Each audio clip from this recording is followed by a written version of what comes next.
Hello TGT PGT lovers, कैसे हैं आप सभी। स्वागत है आपका बहुत बहुत। और मैं फिर से हाजिर हूँ आप सभी के लिए एक दमदार क्लास लेकर, जिसमें आपको मिलेंगे आज फिर बहुत सारे क्वेश्चंस, जो कि 20 क्वेश्चंस की सीरीज़ है। लेकिन वो 20 क्वेश्चंस आपके 40 या 50% आपके यहाँ पे, अगर हम बात करें कि आपके कम से कम आपको 50 क्वेश्चंस यहाँ पे देखने को मिलेंगे।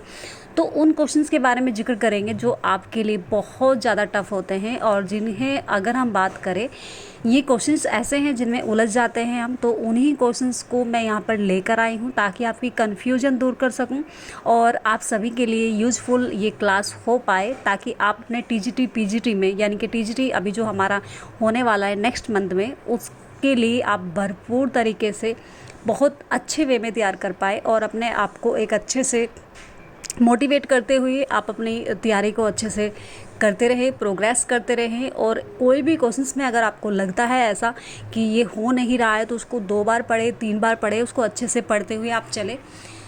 तो इसी चीज़ को आप ध्यान रखें और बहुत बढ़िया तरीके से आप अपना प्रयास करते रहें। डेफिनेटली आप कामयाब होंगे और इस बार ये सिलेक्शन आपको जीत दिलाएगी, ठीक है। और आपको एक आपके जो उज्जवल भविष्य हैं, आप देखेंगे कि इस बार आप एक टीचर बन के, एक प्रोफेसर बनकर निकलेंगे। तो यही शुभकामनाएं हैं। चलिए फिर इसी शुभकामनाओं के साथ स्टार्ट कर लेते हैं। और जो भी आज हमारे साथ नए जुड़ रहे हैं, वो एक बार चैनल को सब्सक्राइब जरूर कर ले, ताकि नोटिफिकेशन उनके पास समय से पहुंच पाए। और जो भी पिछली वीडियोज़ हैं, वो भी मैंने डिस्क्रिप्सन में लिंक दिया हुआ है, तो आप चाहें उनको भी आसानी से देख सकते हैं। नीचे डिस्क्रिप्सन में आपको लिंक मिल जाएगा, आप उन सभी वीडियो को देखें। तो आज हमारे लगभग हमारे यानी कि 100 क्वेश्चन यहाँ पे कंप्लीट हो जाएंगे। तो मैं एक काम करूँगी, इन कंप्लीट 100 क्वेश्चंस का एक सीरीज़ बनाकर, एक पूरी कंप्लीट बनाकर एक मैराथन में डाल दूँगी, ताकि आप सभी को इधर उधर घूमना ना पड़े, आपको क्वेश्चन सारे यहीं पे मिल जाए। तो इसी शुभकामनाओं के साथ स्टार्ट कर लेते हैं। चलिए, पहला क्वेश्चन आपके सामने यहाँ पे देखने को मिल रहा है, कि जो कि कह रहा है आपको कि in As You Like It, who said to whom the following all the world's stage. यानी कि ये जो लाइन आपके सामने यहाँ पे दी गई है, नीचे एक लाइन दी है, ठीक है, यानी कि ऑल द वर्ल्ड्स स्टेज, और ये एज यू लाइक इट की एक लाइन है आपकी। तो यहाँ पे ये बोला गया है कि आपको ये जो लाइन है, ये मतलब कौन बोलता है और किसके लिए बोलता है, ठीक है। तो ये आपको यहाँ पे बताना है। तो जो आंसर है आपके सामने यहाँ पे आ ही गया होगा, जो कि जैकस टू ड्यूक सीनियर को बोलते हैं। तो ये आपको ध्यान रखना है। ये क्वेश्चंस आपको अच्छे से आप करते हुए चलेंगे, तो ये आपको एक यहाँ पे क्वेश्चंस मिल जाता है। और ये एज यू लाइक इट की है ये लाइन, जो कि है आपकी। और इसमें ये पूरा का पूरा अगर आप देखेंगे तो पूरा ही एक कोट है, तो आप उसे कंप्लीट पढ़ेंगे तो अच्छे से आपको समझ में आएगा, ठीक है। एक बहुत सुंदर, बहुत अच्छा कोट है यहाँ पे। नेक्स्ट क्वेश्चन है कि instrument to measure atmosphere pressures. यहाँ पे आपसे पूछा गया है कि आपको यहाँ पे बताना है कि किस प्रकार से, अगर हम बात करें यहाँ पे कि जो एक आपका, अगर हम बात करें, जो एक क्वेश्चन है यहाँ पे कि इंस्ट्रूमेंट जो होता है, जो कि मेजर्स एटमॉस्फेयर, जो कि प्रेशर्स होता है, उसके लिए यूज किया जाता है यहाँ पे, ठीक है। तो कंपास है, या फिर आपका मेट्रोनॉमी है, या फिर आपकी पेडोमीटर है, या फिर आपका बोरोमीटर है। तो किस चीज़ के लिए यहाँ पे इस्तेमाल किया जाता है, आपका जो एक इंस्ट्रूमेंट होता है, जो कि मेजर्स करता है एटमॉस्फेयर्स को, यानी कि एक वातावरण को, यानी कि क्या करता है उसको, तो क्या हो जाएगा, यहाँ पे मापता है। तो बैरोमीटर्स यहाँ पे हमारा क्वेश्चंस देखने को मिल जाएगा। ये थोड़ा सा क्वेश्चंस आपको अलग देखने को मिला होगा, लेकिन ये इस तरह के क्वेश्चंस भी आउट ऑफ सिलेबस हमें देखने को मिल जाते हैं, तो ये भी हमें ध्यान करते हुए चलना है। चलिए फिर आप आगे क्वेश्चन की तरफ बढ़ जाते हैं, और नेक्स्ट क्वेश्चन भी हम देखते हुए चले। इसी तरीके से आप ध्यान रखें कि हर एक क्वेश्चंस को आप बहुत अच्छे से करते हुए चले, ताकि आपको एक अच्छे वे में आप तैयारी कर पाए, ठीक है। Belonging to all parts of the world, यानी कि आपको यहाँ पे बताना है कि इनमें से ऐसा कौन सा ऑप्शन है जो कि, अगर हम बात करें, कि वर्ल्ड से संबंधित होगा। और बिलोंगिंग टू ऑल पार्ट्स, यानी कि सभी पार्ट्स उसके वर्ल्ड से रिलेटेड होते हैं। तो क्या वो इंटरनेशनल होगा, या फिर आपका वर्ल्डली होगा, या फिर आपका यूनिवर्सल होगा, या फिर कॉमन होगा।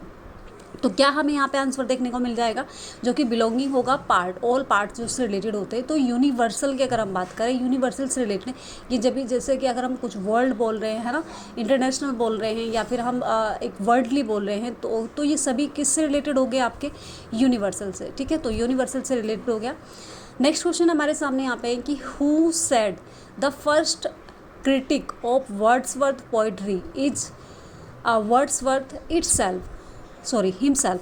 अगर हम यहाँ पे बात करें कि आप ये जो आपको क्वेश्चन देखने को मिल रहा है कि हु सेड, किसने कहा है कि the first critic of Wordsworth poetry, Wordsworth की जो पोइट्री है यहाँ पे, तो उसके लिए यहाँ पे आपको बताना है कि कौन जो कि क्रिटिक है, फर्स्ट क्रिटिक कौन है जो कि वर्ड्सवर्थ हिमसेल्फ उसके लिए बोलते हैं, यानी कि ठीक है। तो क्या हो जाएगा यहाँ पे, शैली, वर्ड्सवर्थ या फिर डॉक्टर जॉनसन या फिर आपके यहाँ पे एमएच अब्राहम्स हैं। तो कौन है यहाँ पे जो आंसर हो जाएगा हमारा तो आप देख सकते हैं और कमेंट्स में आप आंसर भी दे सकते हैं जो भी आपको लग रहा है, तो एक एक करके आप उनको आंसर भी देते हुए चल सकते हैं। तो यहाँ पे अगर हम बात करें कि the first critic of Wordsworth poetry, Wordsworth की पोइट्री की जो फर्स्ट क्रिटिकल है जो कि क्रिटिक्स है वो कौन है, आपके डॉक्टर जॉनसन है, ठीक है, वर्ड्सवर्थ हिमसेल्फ, जो उनकी अपने आप को वर्ड्सवर्थ के रूप में कहते हैं, ठीक है। तो नेक्स्ट क्वेश्चन है हमारे पास कि who is Shakespeare Hamlet members, ठीक है, मेंबल्स सॉन्ग फ्रॉम टोटल्स मिस क्वेलिंस। अगर हम यहाँ पे बात करें कि ये जो क्वेश्चन हमारे सामने यहाँ पे देखने को मिल रहा है, तो इस क्वेश्चन में पूछा गया है यहाँ पे तो यहाँ पे इस क्वेश्चन में पूछा गया है आपसे कि कौन होते हैं, यानी कि अगर हम बात करें कि कौन है जो हैमलेट, शेक्सपियर के हैमलेट में हैमलेट जो प्ले है इनका, उसमें जो इस सॉन्ग को यहाँ पे किसके लिए यहाँ पे अगर हम बात करें बोला गया है, ठीक है, पोलोनियस के लिए, ग्रेटोज के लिए, यानी कि गर्टूज के लिए, और या फिर हैमलेट्स हिमसेल्फ के लिए करता है, या फिर अगर हम बात करें यहाँ पे कि one of the two clowns grave diggers होते हैं, वो यहाँ पे आपको गाते हुए मिलते हैं। यानी कि एक सॉन्ग है यहाँ पे जो कि हैमलेट मेंबल्स सॉन्ग फ्रॉम यानी कि टोटल जो कि आपके मिस कलेनिस यहाँ पे होता है, तो वो यहाँ पे अगर हम बात करें इसका जो आंसर हो जाएगा वन ऑफ द टू कैलन, जो कि आपके दो होते हैं जो बंदे, उनमें से यानी कि जो ग्रेव डिगर होते हैं कब्र खोदने वाले, तो उनमें से एक यहाँ पे इस चीज़ को बोलता है, ठीक है। तो ये उस समय का यहाँ पे सीन बताया गया है, तो इस चीज़ को भी आप ध्यान रखते हुए चलेंगे, ठीक है जी। चलिए नेक्स्ट क्वेश्चन की तरफ बढ़ जाते हैं हम। अब यहाँ पे देखें तो इस चीज़ को आप ध्यान रखते हुए चले, ठीक है। नेक्स्ट क्वेश्चन की तरफ बढ़ जाते हैं। चलिए नेक्स्ट क्वेश्चन दिया हुआ है यहाँ पे कि करेक्ट स्पेलिंग, तो आपको बताना है यहाँ पे करेक्ट स्पेलिंग कौन सी होगी आपकी जो कि बेटरमेंट है, या फिर आपका ट्रीटमेंट है, या फिर इफिशेंट, या फिर आपके एम्प्लॉयड है, ठीक है। तो अगर हम बात करें यहाँ पे कौन सी स्पेलिंग आपको करेक्ट लग रही है, आपको कौन सी आपकी मिसमैच लग रही है, देखो अगर हम बात करें जो कि आपका बटरमेंट होता है, बटरमेंट की जो स्पेलिंग होती है ये नहीं होती है आपके सामने जो दी गई है, तो ये आपकी क्या होती है, स्पेलिंग होती है सही, ठीक है। इसके साथ साथ अगर हम बात करें ट्रीटमेंट की स्पेलिंग ये नहीं होती है, ट्रीटमेंट की स्पेलिंग आपको देखने को मिल जाती है। तो इफिशेंट यहाँ पे सही स्पेलिंग है, एम्प्लॉय की स्पेलिंग भी रॉन्ग है, ठीक है। तो ये चीज़ आप देखते हुए यहाँ पे चले, एक एक क्वेश्चंस को देखते हुए चले, और मैंने इन सभी को आपके सामने यहाँ पे दिया भी है, इनकी सही स्पेलिंग भी मैंने आपको दी है, ठीक है। चलिए नेक्स्ट क्वेश्चन है हमारे सामने कि who is the writer of essays on Milton, यानी कि आपको बताना है यहाँ पे कि एसेज ऑफ मिल्टन यानी कि किस राइटर ने लिखा है, ठीक है, यानी कि ऐसे लिखा है, ऑन मिल्टन पे ऐसे लिखा है, तो किसने लिखा है यहाँ पे, कार्लिल, या फिर चार्ल्स रीड, या फिर मिसिस गैस्केल हैं, या फिर थॉमस बेबिल, ठीक है, बेबिगन मैक्यूली, ठीक है। तो ये आपको बताना है यहाँ पे कि क्या आपको कौन सा यहाँ पे आंसर लग रहा है यहाँ पे, ठीक है। तो ये मैंने कंप्लेन इनका नाम दिया है, लेकिन नॉर्मली आपका यहाँ पे आपको मैक्यूली भी ही देखने को मिल सकता है, लेकिन यहाँ पे मैंने कंप्लीट नाम दिया है जो कि आपके थॉमस बेबलिंगटन और क्या हो जाएगा यहाँ पे मैकगेलिंस, ठीक है। तो ये आपको कंप्लीट यहाँ पे आपको ध्यान रखना है, तो वो लास्ट का वर्ड भी दे सकते हैं। तो ये ऑन एस यानी कि एसे ऑन मिल्टन पे जो लिखा है वो इन्होंने लिखा है, ठीक है। चलिए फिर नेक्स्ट क्वेश्चन हमारे पास कि we read Paradise Lost has a text nobody ever visit in longer who said, तो यहाँ पे आपको बताना है कि कौन कहता है, यानी कि ठीक है। तो यहाँ पे आपको बताना है यहाँ पे कि वी रीड पैराडाइज लॉस्ट, जब हम पैराडाइज लॉस्ट को पढ़ते हैं यानी कि ठीक है रीड करते हैं, तो नोबडी एवर यानी कि विजिट टू लोंगर, तो यहाँ पे आपको ये बताना है कि ये जो लाइन है ये किसने कही है, ठीक है। तो टी.एस. इलियट ने कही है, डॉक्टर जॉनसन ने कही है, वर्ड्सवर्थ ने कही है, या फिर आपका थॉमस क्रेव ने कही है। तो किसने कही है ये आपको बताना है यहाँ पे, ठीक है। तो जो भी आपको आंसर लग रहा है, तो यहाँ पर जो आपका सही आंसर हो जाएगा वो हो जाएगा डॉक्टर जॉनसन। डॉक्टर जॉनसन यहाँ पे इस बात को कहते हैं, ठीक है।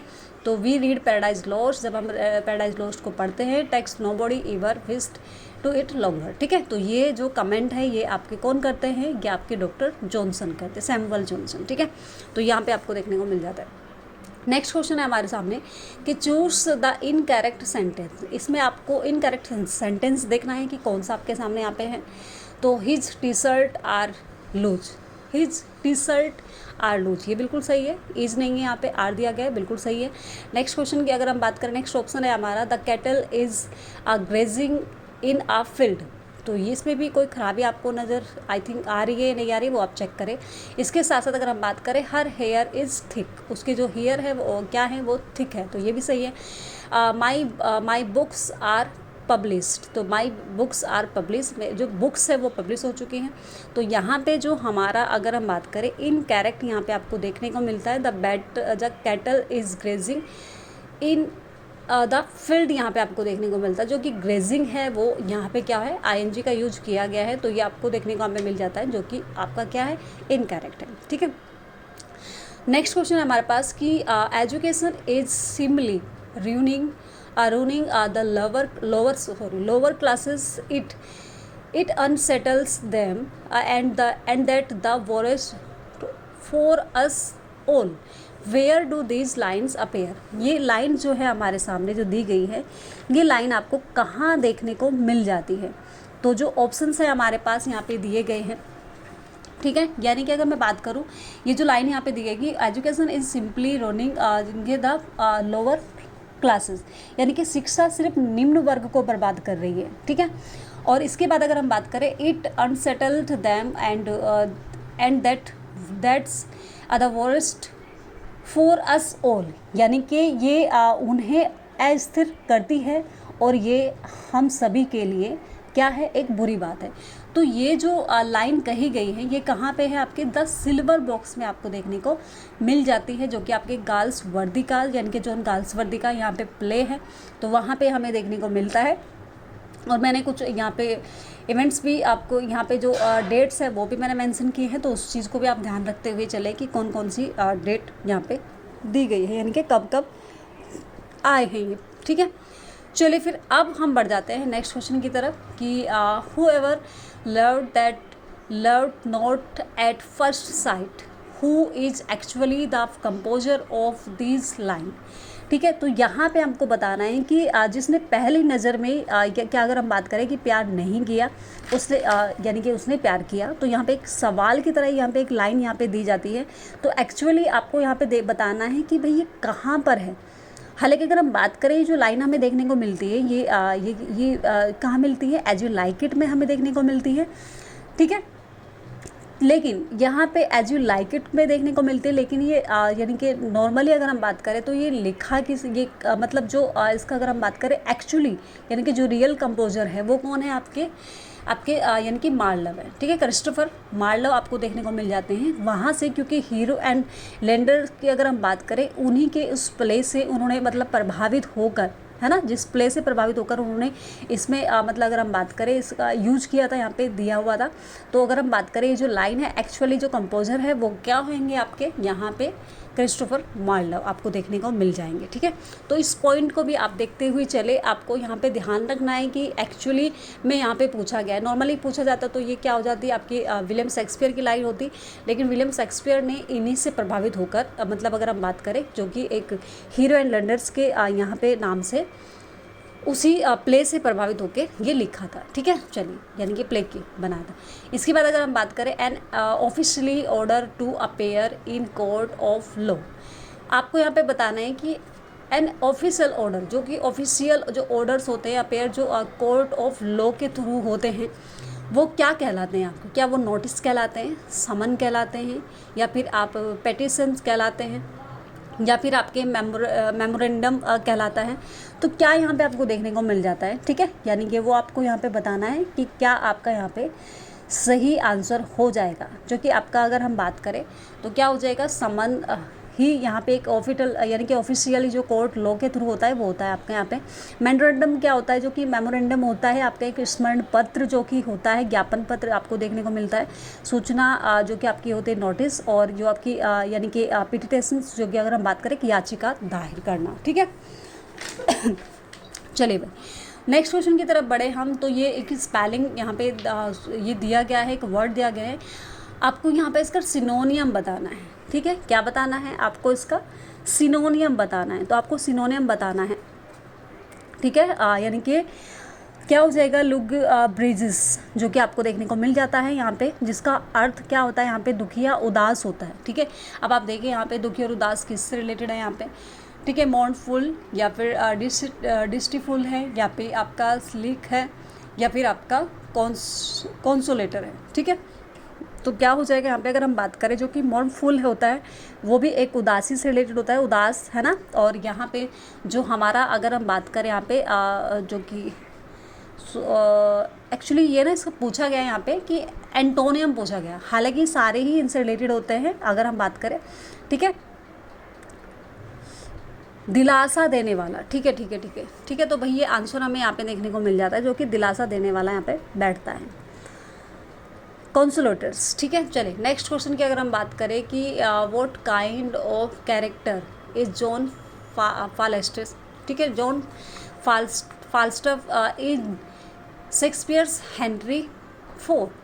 हेनरी IV में जो फाल्स्टफ जो आपको देखने को मिलता है, जॉन फाल्स्टफ जो कि आपको देखने को मिलता है, तो यहाँ पे पूछा गया है कि उसका जो कैरेक्टर दिखाया है वो किस तरह का है।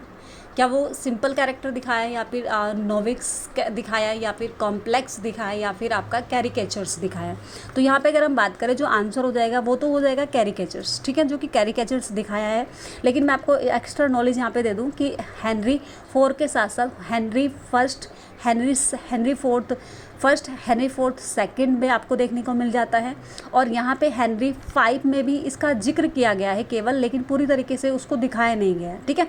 तो यहाँ पे दिखाई नहीं देता, लेकिन सिर्फ उसके नाम को यहाँ पे जाहिर किया जाता है कि उसकी मृत्यु का उल्लेख यहाँ पे बताया गया है, ठीक है। तो ये इतने प्ले में, और इसी के साथ साथ यहाँ पे जो एक और प्ले अगर हम बात करें जो कि क्या है, द मैरी वाइफ्स ऑफ विल्टर्स हमें देखने को मिलता है। तो वो यहाँ पे वो भी अगर हम बात करें कि उसमें एलिजाबेथ ने उन सभी से प्रभावित होकर उसको एक अलग वे में बताने, मतलब उनको बोला था शेक्सपियर को कि आप एक और प्ले जिसमें आप कैरेक्टर उसको दिखाएंगे। तो वो कैरेक्टर्स उन्होंने मैरी जो कि आपका यानी कि the Merry Wives of Windsor में आप उसको मेन कैरेक्टर, मेन हीरो के रूप में दिखाया था विलियम शेक्सपियर ने, ठीक है।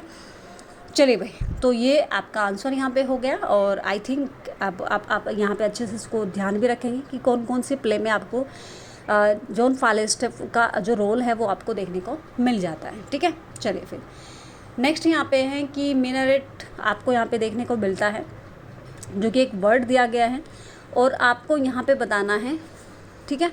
तो यहाँ पे बताना है इसका, यानी कि अगर हम बात करें मिनरेट का मतलब होता है जो कि आपका क्या हो जाता है, मिनट का मतलब क्या हो जाता है यहाँ पे अगर हम बात करें यानी कि मीनार है कोई, है ना, मीनार या फिर दौर हरा जैसे हम बोलते हैं, तो उस तरीके से यहाँ पे हमें देखने को मिलता है। तो अब यहाँ पे अगर इससे रिलेटेड और क्या है, ठीक है, प्रेयर रग क्या होता है, जो कि प्रेयर रग अगर हम बात करें जो कि प्रार्थना का गलीचा यानी कि जैसे मैट होता है उस तरीके से अगर हम बात करें, ठीक है। और अगर हम बात करें सिलेंडर यानी कि जो सिलेंडर टावर होता है वो क्या होता है यहाँ पे, एक उच्च टावर जो आपकी लंबी आपको देखने को मिलता है, एक टावर की तरह होता है जो कि, और जो कि आपका यानी कि टायरेंट जो होता है आपका एक तानाशाह अगर हम बात करें यहाँ पे। लेकिन जो इसका आंसर आपके यहाँ पे क्या हो जाएगा, सिलेंडर यानी कि टावर्स देखने को मिल जाता है। ओरिएंटल बाजार तो नॉर्मली ओरिएंटल बाजार होते हैं, तो यहाँ पे हमें इसका मीनिंग जो देखने को मिलता है वो सिलेंडर्स टावर्स जो कि आपको देखने को मिलता है एक ऊंचा टावर, ठीक है, जो कि आपका यानी कि जो कि आपका मिनरेट का मतलब भी क्या होता है, मीनार होता है। तो उसी से संबंधित यहाँ पे हमें देखने को मिल जाता है, ठीक है। तो आई होप आपको क्वेश्चंस अच्छे से समझ आया होगा। अब ये चारों ऑप्शंस भी आपको अच्छे से समझ आए होंगे, ठीक है। चलिए फिर आगे बढ़ जाते हैं और नेक्स्ट क्वेश्चन की तरफ देखते हैं। नेक्स्ट क्वेश्चन हमारा क्या है यहाँ पे, चलिए चलिए हाँ